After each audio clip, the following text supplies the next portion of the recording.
Welcome to IFA. I fix everything.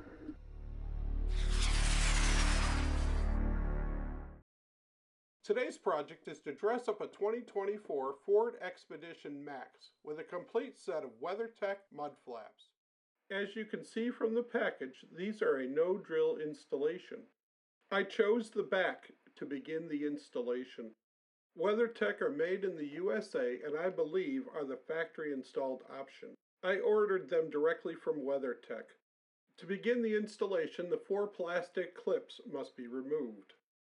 I began with a different set of tools, but I found these to be the most efficient.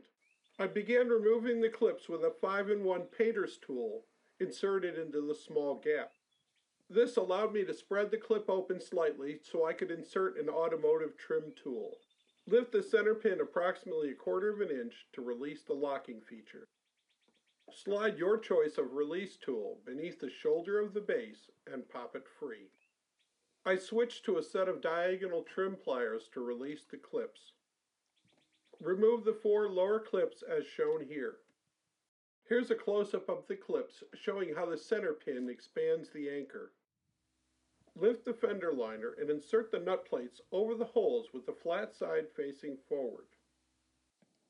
The next step is to dry fit the mud flap to locate the position of the chafe strip. I used my finger to visualize where the mud flap would overlap the fender. This area must be cleaned and de-waxed to allow proper adhesion. I used an alcohol wipe to strip away any contaminants. Dip the chafe strip in a mixture of dishwashing detergent and warm water. I also wet the area with my finger. Then apply the wet chafe strip and smooth out any bubbles.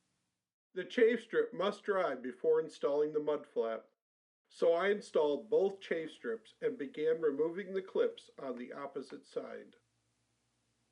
Here the trim pliers made very short work removing all 4 clips. After installing the nut plates, I used the cotter pin extractor to pre-align the holes of the nut plate. Notice how the chafe strip prevents the mud flap from rubbing on the fender. I installed the top bolt first to allow the mud flap to hang and allow me to have one hand free.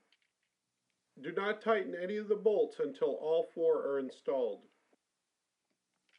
The rear fender is plastic and may need to be manipulated to align the bolt holes. The right angle drive I'm using is fast and easy, but an ordinary ratchet will work. Here's a close-up from the other fender showing the fastener installation. With both rear mud flaps installed, it's time to move on to the front. Notice the upper portion of the front mud flap is secured with a quick turn fastener. Using what I learned from the rear mud flap, I decided to install the chafe strip first. I held the mud flap in place and cleaned the mating surface with the alcohol pad. Here's a better image of the chafe strip installation. I took advantage of the steering and rotated the front wheel to allow more clearance. The front fender well is secured with 2 clips at the lower corner. Notice the fender liner is tucked behind the lip of the fender. To install the nut plates, the fender liner must be flexed slightly and pulled forward. Here's a nice close-up of the cotter pin extractor aligning the nut plate. Once again, I flexed the liner and tucked it back behind the lip of the fender. I used the cotter pin tool to pull the fender liner back into its original position. Note the front mud flap uses stainless steel screws, not black hexagon bolts. Start one of the lower screws first and then pivot the locking cam into position behind the fender lip. Then install the other screw and tighten all of them evenly. I'm very happy with the fit, finish, and quality of the WeatherTech mud flaps.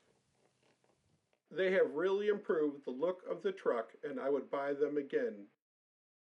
Thank you all for watching. I hope you enjoyed this video, and if you did, please remember, subscribers are always welcome.